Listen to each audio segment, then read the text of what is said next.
বাহ, সেই তো। গোবর সার, জৈব সার। জৈব সার না?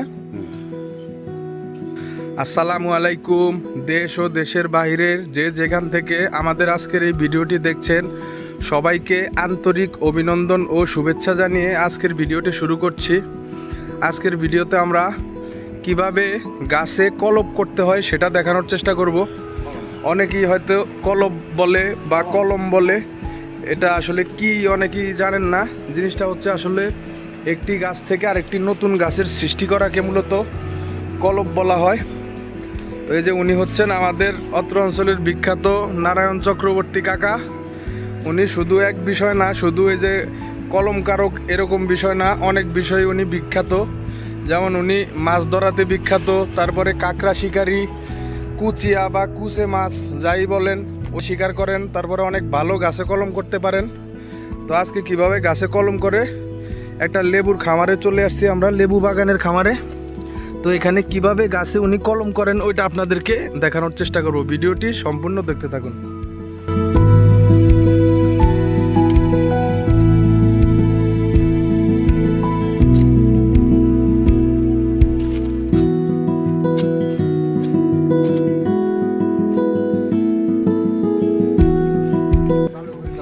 সামনের দিকে আপনারা এই নারায়ণ কাকার আরো অনেক ভিডিও দেখতে পারবেন। নারায়ণ কাকার মাছ শিকারের ভিডিও, তারপরে কুচে মাছ শিকার করে কিভাবে শিকার করে ওগুলা দেখানোর চেষ্টা করব লাইভ। সবাই সাথেই থাকবেন।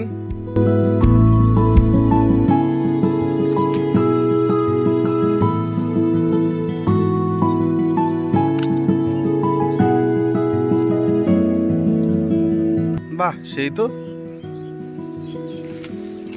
এবার কি কাকা এটি কি একটু দেখান। গোবর সার, জৈব সার। জৈব সার না?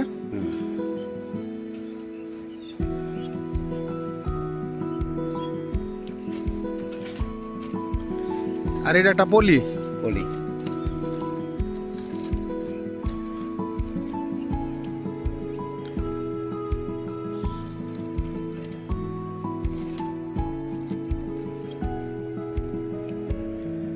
কয়দিন লাগবে কাকা? কয়দিন পরে এটা খুলবেন?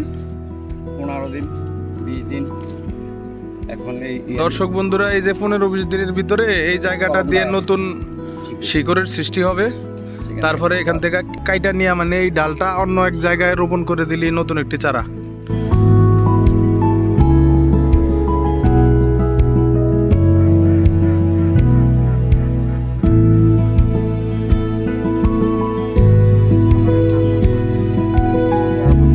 নারায়ণ কাকা এইরকম কলম করে, যাদের ওনাকে প্রয়োজন ওনাকে দিয়ে এভাবে গাছে কলম করাতে চান, স্ক্রিনে ওনার ফোন নাম্বার দেওয়া থাকবে, সরাসরি ওনার সাথে যোগাযোগ করবেন সবাই। খাবারের চারার প্রয়োজন হলে বা কলমের প্রয়োজন হলে তাও ওই নাম্বারে ফোন করলে পাবেন। কলম যদি সংগ্রহ করতে চান তাহলে ওই যে স্ক্রিনে দেওয়া নারায়ণ কাকার নাম্বারে যোগাযোগ করলে সবাই নিতে পারবেন। আর এই খামারটার নাম হচ্ছে মোহাম্মদ ইকবাল হোসেন সমন্বিত কৃষি খামার। অনেক বিশাল খামার, এখানে গরু, মাছ, তারপরে পেঁপে বাগান, আরও লেবু বাগান সহ আরও অনেক কিছু আছে। একদিন আরেকটি ভিডিওতে এই খামারের সম্পূর্ণ ভিডিও দেখানোর চেষ্টা করব।